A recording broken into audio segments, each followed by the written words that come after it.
अस्सलाम वालेकुम जी।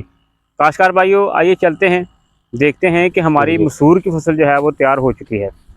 अब अप्रैल के महीने में हमने कटाई करते वक्त किन बातों का ख्याल रखना है, तो आइए चलते हैं, आपको दिखाते हैं कि मसूर की फसल जो है वो हमने कब काटनी है, किन बातों का ख्याल रखना है। आपको बता दें कि मसूर की फसल जो है ना, ये अप्रैल के महीने में शिमाली इलाका जात के साथ साथ वस्ती पंजाब, जनूबी पंजाब में और बरानी इलाकों में इसकी जो है हार्वेस्टिंग शुरू हो जाती है।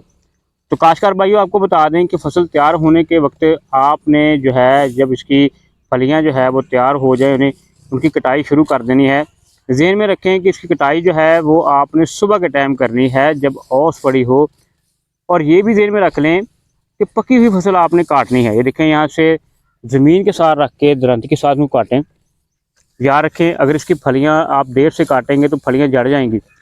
फिर होगा ये कि आइंदा 2-3 साल तक इस खेत के अंदर जो है पौधे उगते रहेंगे और फिर आपको मालूम होगा कि आपने गलत कटाई की थी।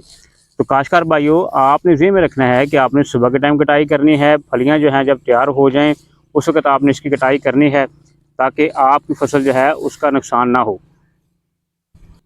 आपने कटाई करते वक्त ज़हन में रखना है कि छोटी छोटी इसकी ढेरियाँ लगाते जाएं। ये देखें, यहाँ पर हम ढेरियाँ लगाते जाएंगे ताकि 2 से 4 दिन तक या 4-5 दिन तक जो है ये धूप में जो है ये खुश्क होती रहें। और उसके बाद इन्हें आप ट्रैक्टर की मदद से या आप थ्रेशर की मदद से, जो गंदम वाली थ्रेशर होती है ना, उसमें थोड़ी बहुत चेंजिंग करके, छानना चेंज करके इसकी आप जो है इसकी शेलिंग या इसकी थ्रेशिंग जिसे कहते हैं, घाई जिसे कहते हैं, वो आप कर सकते हैं।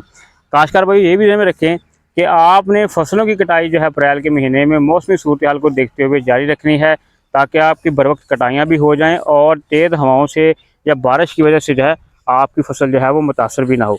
तो आज हमने आपको बताया है कि आपने मसूर की फसल जो है वो कब हार्वेस्टिंग करनी है और उसकी जो है कटाई के वक्त कौन सी एहतियातें ज़हन में रखनी है।